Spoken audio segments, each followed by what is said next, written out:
지금 어떤 문제 앞에 있습니까? 어떤 꿈을 가지고 있습니까? 어떤 생각으로 내가 이 땅을 살아가고 있습니까? 이 세상을 내가 어떻게 지금 설계하고 있습니까?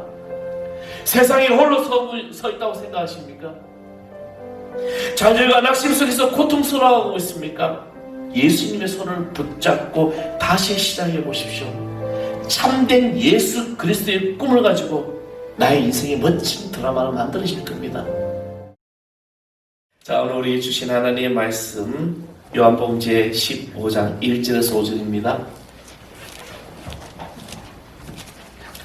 요한복음 제 15장 1절에서 5절, 제가 읽은 성경 신약성경 173쪽입니다. 다 찾으셨으면 제가 한 절, 여러분이 한 절 이렇게 봉독하겠습니다. 나는 포도나무요 내 아버지는 농부라. 물은 내게 붙어있어 열매를 맺지 아니하는 가지는 아버지께서 그것을 제거해 버리시고 열매를 맺는 가지는 더 열매를 맺게 하려 하여 그것을 깨끗하게 하시느니라. 너희는 내가 일러준 말로 이미 깨끗하여졌으니 내 안에 거하라 나도 너희 안에 거하리라. 가지가 포도나무에 붙어있지 아니하면 스스로 열매를 맺을 수 없음같이 너희도 내 안에 있지 아니하면 그러하리라. 8절까지입니다. 나는 포도나무요 너희는 가지라. 그가 내 안에 내가 그 안에 거하면 사람이 열매를 많이 맺나니 나를 떠나서는 너희가 아무것도 할 수 없음이니라. 사람이 내 안에 거하지 아니하면 가지처럼 밖에 버려져 마르나니 사람들이 그것을 모아다가 불에 던져 사르느니라. 너희가 내 안에 거하고 내 말이 너희 안에 거하면 무엇이든지 원하는 대로 구하라. 그리하면 이루리라. 너희가 열매를 많이 맺으면 내 아버지께서 영광을 받으실 것이요 너희는 내 제자가 되리라. 아멘. 할렐루야. 아버지께서 영광을 받을 것이요 너희는 내 제자가 되리라. 오늘 시대 하나님께서 여러분을 통하여 그리스도의 참된 제자가 되기를 간절히 축원하겠습니다. 여러분 오늘 제 모습을 보고 어떻습니까? 목사님 오늘 왜 저러신디야? 정확하게 10년 전에 이 자켓을 우리 그 당시 여성회장님이 저한테 생일 선물이라고 사줬습니다. 그때 사줄 때 목사님은 소화시킬 수 있을 것 같아 이걸 샀대요. 그래서 그 다음 주에 딱 가문 입고 10년 만에 입고 왔습니다. 그러니까 부흥 강사 같아요. 90년대 2000년대 초반에 한참 부흥 강사님들 그 당시에 막 흰 거 입고 이제 흰 넥타이에 막 완전 백바지 백구도 신고 막 다닌 적이 있습니다. 저도 아직도 생생하게 기억나는 게 인천 수요교회를 다녀마시고 지금 은퇴하신 이호문 감독님 목사님 그분이 이제 부흥에 오셨는데 완전히 올 이제 화이트로 하셨습니다. 그리고 이제 제가 존경하는 목사님 한 분이 이거랑 카프스 버튼이랑 이거까지 세트로 선물을 줘가지고 오늘 이렇게 한번 입어봤습니다. 한번 변화를 보고 싶어서 기대하십시오. 조만간에 제가 가발로 쓸 것 같아요. 좀 뭔가를 좀 변화를 좀 돼야 될 것 같아요. 그저께 장례장을 갔는데 그 목사님이 저보다 머리가 더 없는 분이거든요. 근데 가발을 썼더라고. 근데 저보다 더 젊어 보여. 저 나이가 5살이 많은데 그래서 저 가발의 효과가 저렇게 크구나. 그래서 저보고 적극 추천한대. 강추입니다 그러더라고요. 목사님 인생이 달라집니다. 그래서 저는 항상 이렇게 만족하고 사는데 다시 달라진 인생을 살아볼까 고민 중에 있습니다. 대학에서 강사를 하던 한 사람이 있었습니다. 그분이 어린 시절에 굉장히 신앙생활을 열심히 했는데 근데 지금 이제 다른 작은 소망을 가지면서 이제 대학의 시간 강사로 이 대학교 저 대학교 다니면서 강의를 하면서 자신만의 어떤 그런 꿈을 키워갔습니다. 그 꿈은 자기 이상형의 여인을 만나서 결혼을 하는 것이었습니다. 마치 이제 그 꿈대로 자기는 그 여인을 만나고 조그만한 집을 장만하고 그리고 이제 결혼식을 하면 됩니다. 근데 결혼식이 이틀 전날에 이 여인이 이제 결혼하려고 했던 여인이 교통사고로 그만 죽고 맙니다. 그의 이제 이 사람은 단미치광이가 되어버리고 하루하루를 술과 그리고 방탕함으로 그가 살아갔습니다. 어느 날 이제 술 취하고 이제 자던 중에 자기 집이 불타버렸어요. 불이 났습니다. 불이 났는데 자기가 아끼던 피아노 그리고 논문지 책들 모두가 다 불이 탔는데 그 중에 타담한 자신이 어릴 때 보았던 성경책, 그냥 책꽂이에 꽂아져 있었고 창식용이었던 그 성경책이 이제 눈에 들어오게 됩니다. 그러면서 어릴 때 정말 이 사람이 신앙생활 참 열심히 했습니다.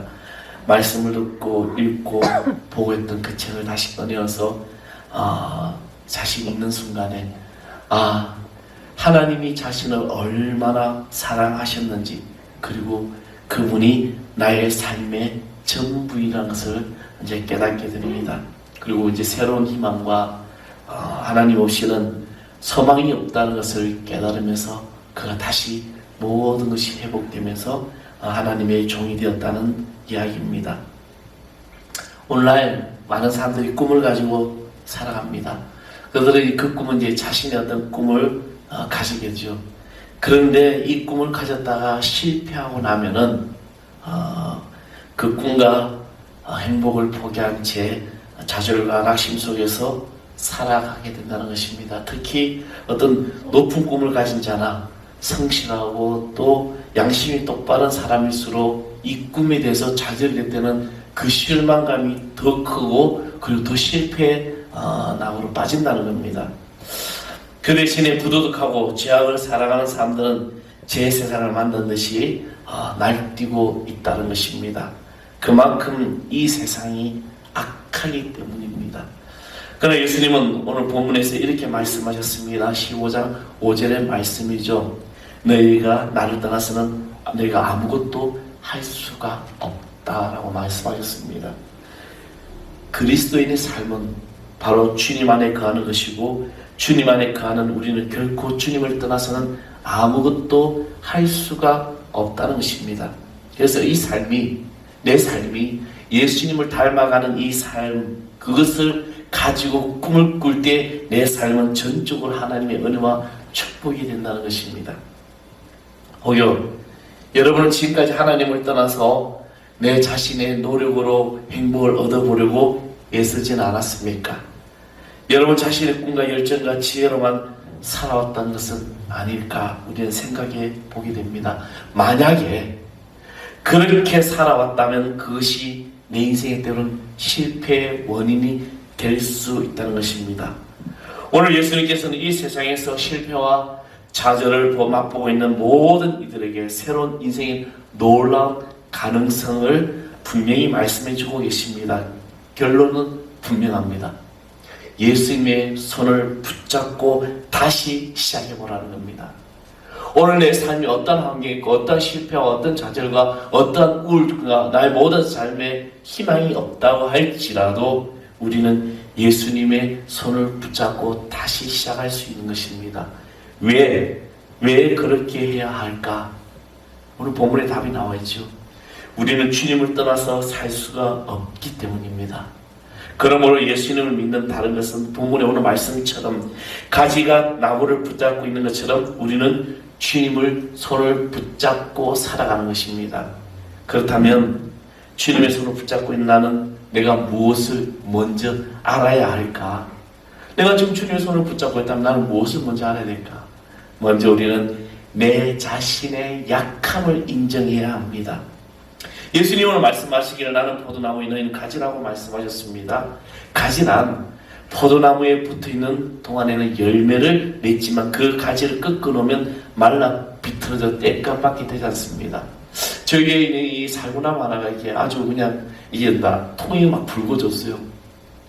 제가 이제 봄이 되면서 그 살구나무 가지를 여름에 있죠. 막 쳐버려서 다 쳐버렸어요. 워낙에 이제 그 가지가 하늘 높은지 모르고 올라가는 것 같아서 다 쳐버렸죠. 근데 가지를 쳐난 그 가지를 한 이틀만 옆에 놔두면은 말라버립니다. 왜? 생명을 공급받지 못하기 때문에. 이것이 우리의 진짜 모습입니다. 우리는 누구나 자기 한계를 가지고 있습니다. 여러분 이 땅을 살아가면서 열등감이 전혀 없는 사람은 한 사람도 없습니다. 저도 굉장히 열등감이 강하죠. 제 동기들 중에서 대형교 목사가 된 사람도 있고 여러 가지 그런 목회자들도 비관하지 않습니까? 쟤는 무슨 복이야? 이런 얘기를 할 때도 있습니다. 그래서 우리는 삶의 현장에서 항상 만족하면서 기도하면서 나에게 주신 이 모든 것을 하나님께 맡겨 나의 한계, 우리는 이 열등감이 한 사람도 없는 사람이 없다는 것입니다. 그러나 그것은 불행이 아닙니다. 바로 알고 인정하기만 하면 오히려 축복이 됨을 우리는 알아야 한다는 것입니다. 우리가 우리의 약함의 이 한계를 느끼게 되었다는 것은 나의 진짜 모습을 보았다는 겁니다. 어떻게 보면 우리는 우리 인생에 대한 철저한 무능력자입니다. 내가 할 수 있는 거 아무것도 없어요. 여러분이 부모님을 선택할 수 있습니까?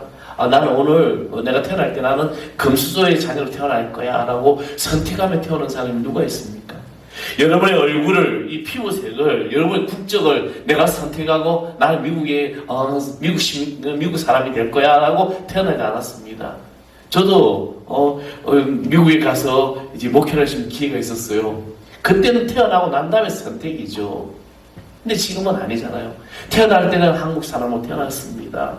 우리는 죽는 날까지 우리 인생의 중요한 모든 것이 다 우리의 의사와 결정 밖에서 이루어진다는 겁니다. 내가 하고 싶은 게 아니에요.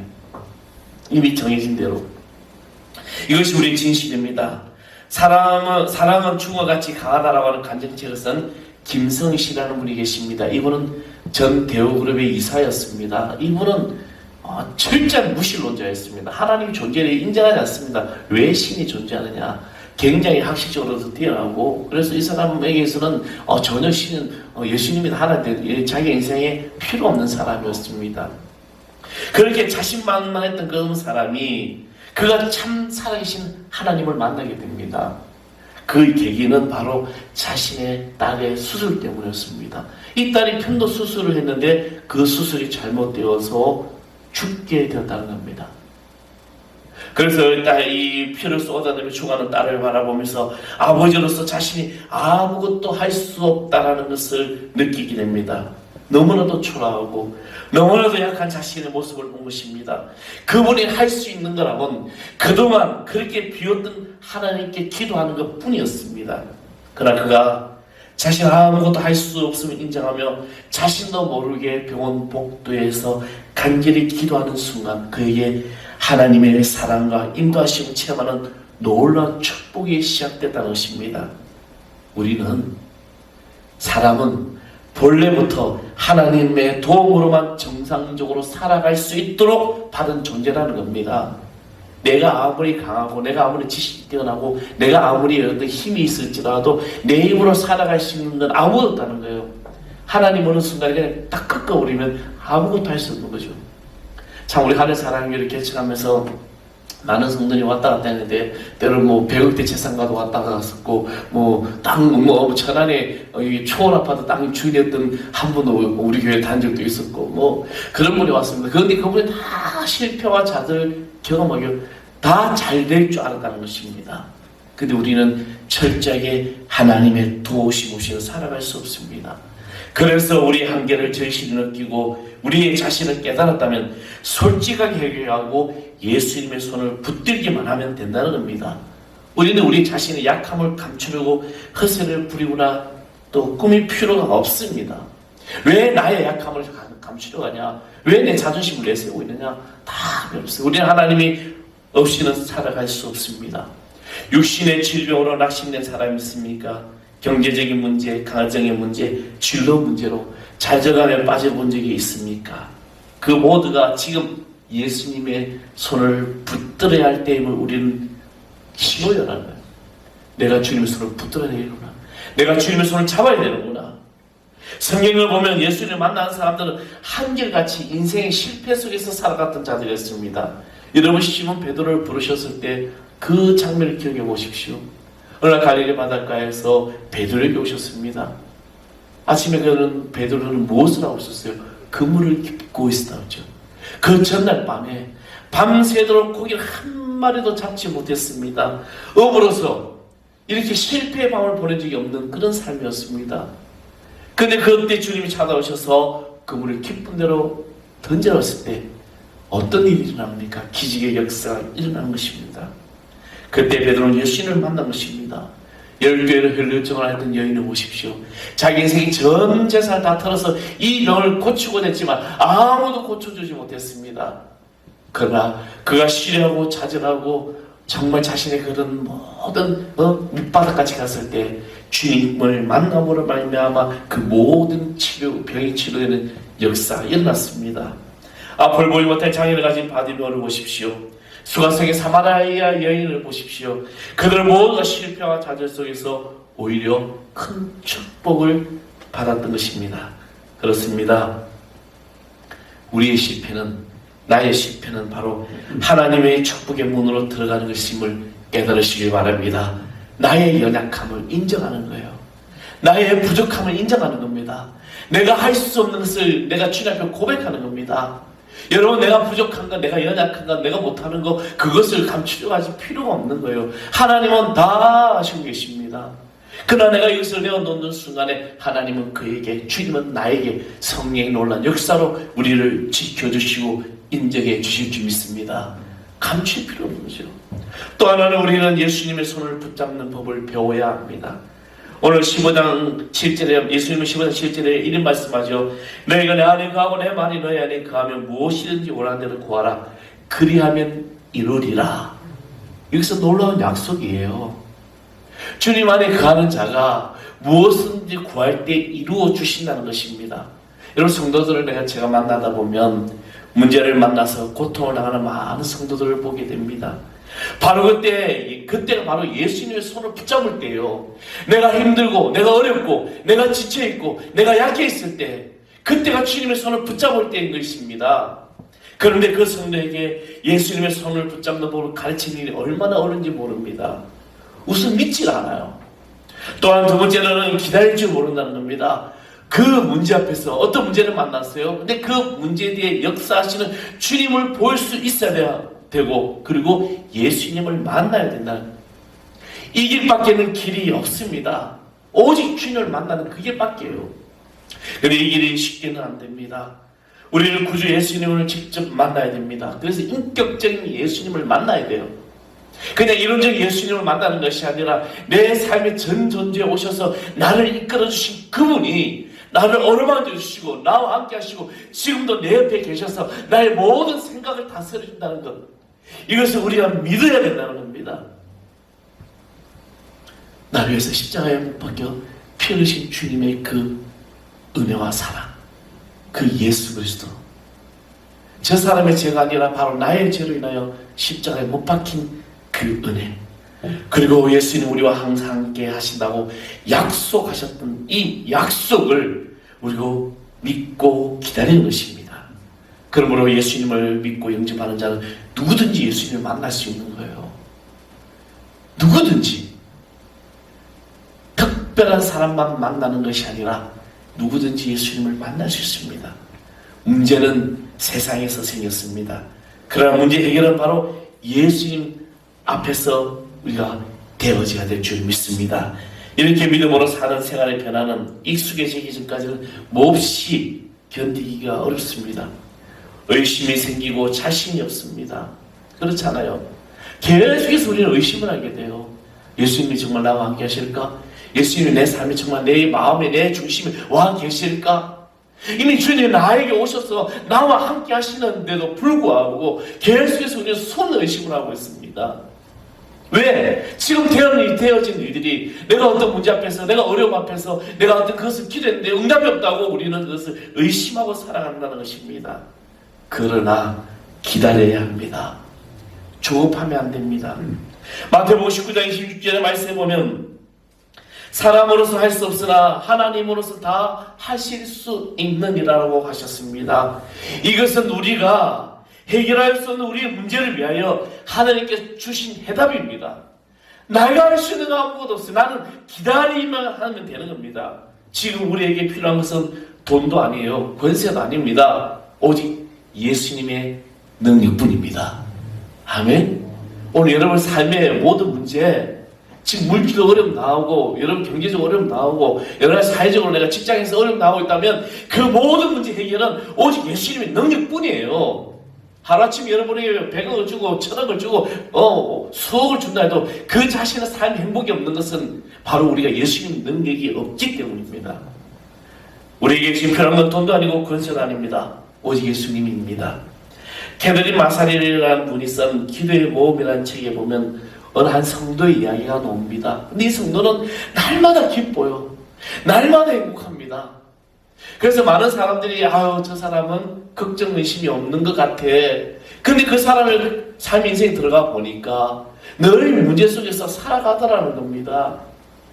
그런데 왜 이 사람은 늘 기쁘고 늘 행복할까? 어떻게 해서 이런 일이 일어날까?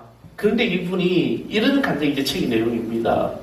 그렇게 평안해질 수 있는 이유는 자기는 어렵고 답답한 문제를 만났을 때 기도를 하게 되면 하나님 성령님께서 사흘만 기다리라는 거예요. 여러분 사흘이라는 것이 성경에서 참 중요하죠. 예수님이 죽은 자 가운데서 사흘 만에 부활하셨습니다. 그래서 이번에 문제를 만나게 되면 기도하게 됩니다. 기도하면 사흘을 기다리면 그 기도하면서 사흘을 기다리면 놀라운 것은 사흘의 모든 문제가 해결되더라는 겁니다. 그냥 기쁨으로 감사하면서 기다리니까 기도하니까 모든 어려움이 해결되더라는 것입니다. 문제가 해결되고 오히려 더 놀라운 축복의 역사가 일어나는 것을 경험하게 됩니다. 예수님을 의지하는 믿음을 가지고 단순히 기다리는 것. 여러분이 단순히 기다릴 때 하나님의 역사가 나타나는 겁니다. 그것만으로 우리는 우리의 삶 속에 수많은 기적을 볼 수 있게 된다는 것입니다. 그 기다림이 바로 주님의 손을 붙잡는 겁니다. 우리 청년들, 우리 또 직장에서 어떤 여러 가지 일들, 우리가 지금 당장 내 눈앞에서 내 인생이 지금 무언가 안 된다고 해서 우리가 좌절하거나 무너질 이유가 없는 거예요. 내가 주님을 믿고 주님의 능력을 믿고 내가 주님의 손을 붙잡고 있다면 기다리는 하나님께서 그 기다림에 놀라운 축복을 주신다는 겁니다. 그리고 우리가 예수님의 손을 붙잡게 될 때 비로소 우리 삶 속에서 기적의 열매가 풍성히 맺히게 됨을 우리가 믿는 것입니다. 내가 예수를 믿고 내 삶 속에서 주님을 기다릴 때 이 가지의 열매는 맺어지는 겁니다. 예수님께서 우리의 오늘 본문에서 우리의 관계를 포도나무와 가지의 비유로 말씀하셨습니다. 우리를 통하여 하나님의 열매를 맺혀지는 놀라운 기적이 일어나기 때문입니다. 우리는 가지예요. 저와 여러분 가지입니다. 예수님은 포도나무죠. 나무의 줄기죠. 여러분 나무의 줄기에서 포도 열매는 맺지 않습니다. 줄기에서 뻗어나온 가지에서 그 가지에서 열매가 맺어집니다. 무슨 나무든 다 그렇지요. 그러나 그 열매는 우리의 자신의 것이 아닙니다. 예수님의 열매, 예수님의 능력, 예수님의 성품입니다. 유명한 설교자인 심슨 박사가 쓴 신유의 복음이라는 책에 이런 내용이 있습니다. 그가 체험했던 하나님의 놀라운 능력이죠. 이 심슨 박사는 38살 때 신경계 계통에 문제가 있습니다. 심장하고 신경계통에 문제가 있어서 앞으로 길어야 2년밖에 살 수 없다라고 했습니다. 그래서 최종 진단을 받았죠. 사망 선고죠. 그러나 그는 조금 그가 그런 삶 그 진단을 받는 순간에 조그마한 비탈길을 걸어도 힘들고 설교도 때로 끝까지 하지 못하고 내려올 때도 많았다는 것입니다. 그리고는 어느 날 그가 성경에서 병 고치는 예수님 그 기사를 다시 읽으면서 그의 마음이 뜨거워지더라는 거죠. 수없이 강단에서 설교했던 말씀, 주님이 여러분을 취해주신다고 했던 그 말씀이 자기 자신에게 다시 뜨거워지더라는 겁니다. 그리고 예수님을 얼마든지 자신을 고칠 수 있다는 믿음의 확신을 가지게 된다는 것입니다. 그러다 어느 날 조그마한 숲속을 산책하는 중에 너무나도 힘들고 고통스러워서 그 자리에서 주저앉게 되었을 때 그는 자신도 모르게 하나님께 기도했습니다. 자신이 완전히 절망 상태임을 하나님께 고백하면서 예수님의 이름을 부르면서 생명을 거두신 하나님께 전적으로 자신의 몸을 맡기며 치료해달라고 고백했을 때 놀랍게도 그의 몸에 신비한 능력이 나타나던 것입니다.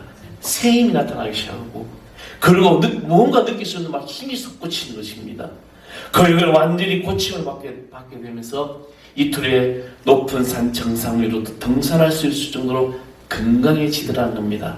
그리고 그는 77세가 될 때까지 좀 더 지치지 않고 복음을 전하다가 하나님의 부르심을 받게 됩니다. 심슨 박사의 경우처럼 예수님 안에서 열매를 맺는 이 열매는 단순히 심리적이거나 영적인 것만은 아닙니다. 삶의 모든 면에서 구체적으로 분명하게 기적의 열매가 맺혀진다는 거예요. 이것이 오늘 그리스도인의 삶의 우리의 모습인 거예요. 어느 학생이 정말 예수님의 손을 붙잡고 산다면 그가 학교에서 아무 쓸모없는 학생이 될 수가 있을까? 아니라는 거죠. 직장에서나 가정에서나 사회에서도 우리가 하나님의 분명한 손을 붙잡고 산다면 우리 인생은 전혀 다른 인생이 된다는 것입니다. 하나님께서는 우리가 세상에 살아갈 때 모든 면에서 가장 뛰어나게 하실 계획과 방법을 가지고 계십니다.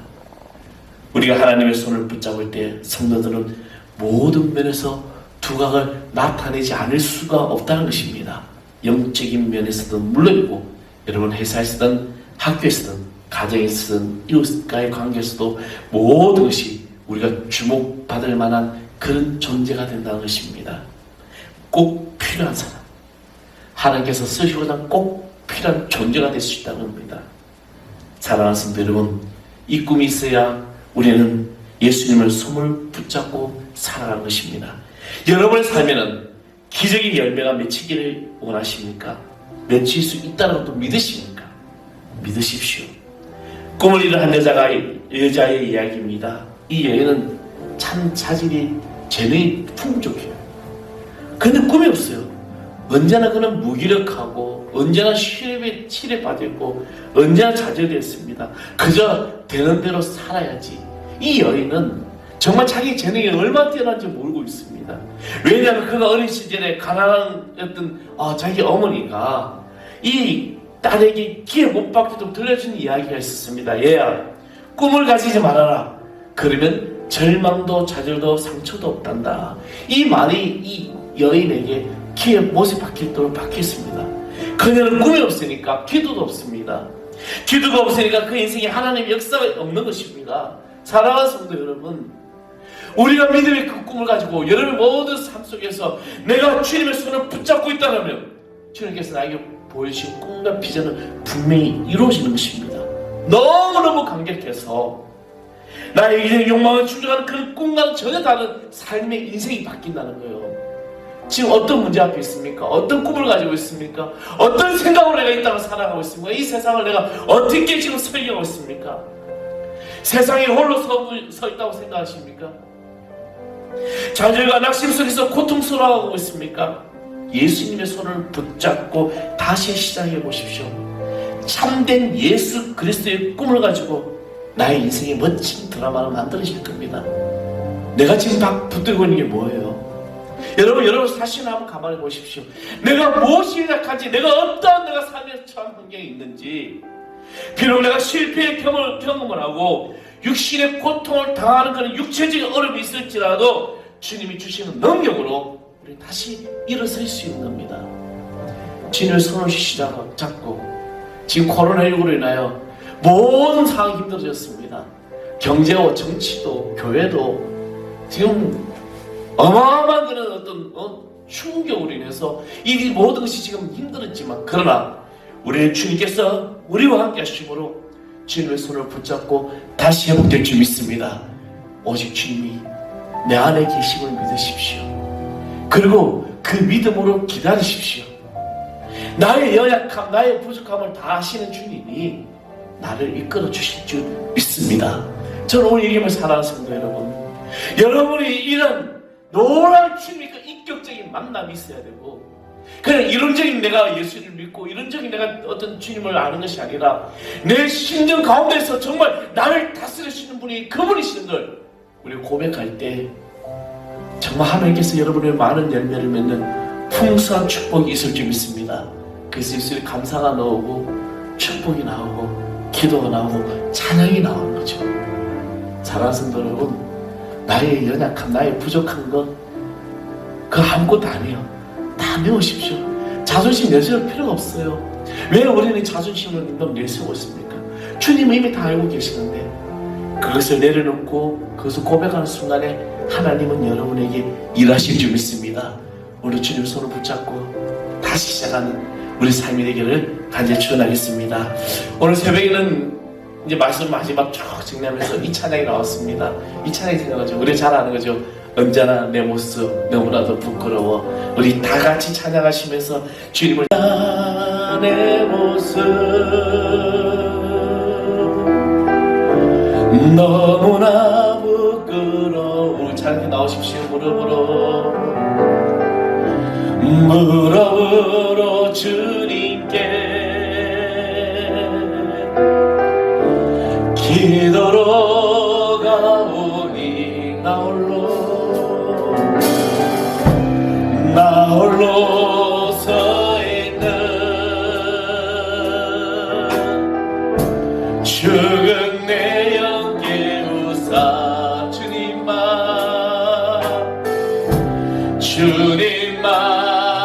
나를 세워 내 영 살게 하소서. 주님 내 안에 주님 내 안에 내 안에 계신 주님 내 안에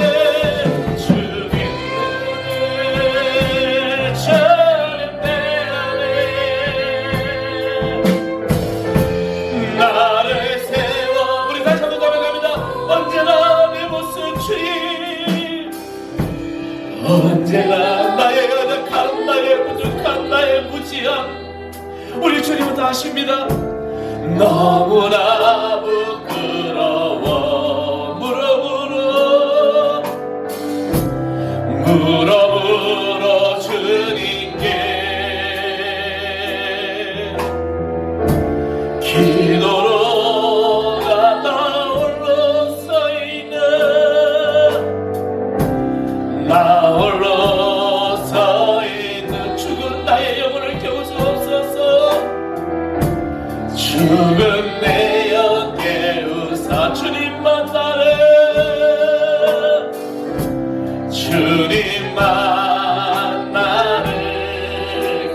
깨워 내 영 살게 하소. 오 주님 내 주님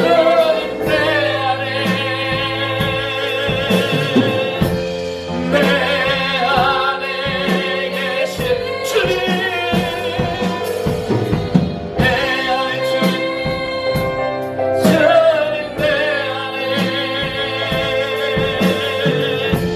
나를 세워주소.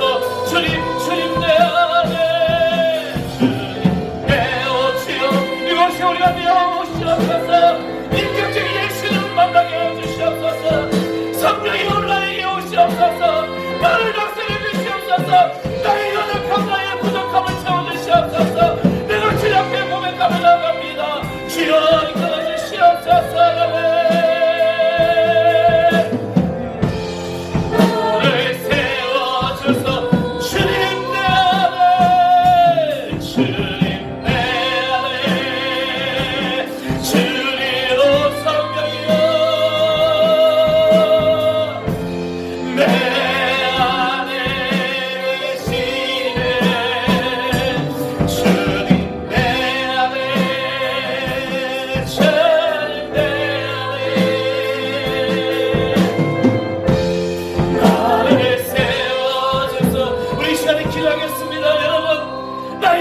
나의 부족함, 내 아버지 나약한 것 아버지 주님께 다 고백하십시오.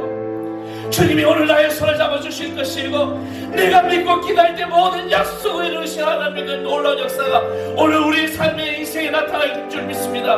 믿고 기다리십시오. 주의 축복이 나타날 줄 믿습니다. 우리 주여 한번 불고 통성으로 내 안에 계신 주님을 만나는 게 하시는 소망입니다. 기도합니다. 주여 아버지 하나님 내 안에 계시옵소서. 나의 부족함을 하시옵시고 나를 만져주시고 나의 아버지 연약함을 하시는 주님께서 나를 깨워 이렇게 세워주시옵소서. 성령이여 이곳에 우리가 오셔서 우리 함께 해주시옵소서. 내가 약속을 믿고 기다리네 주여 축복을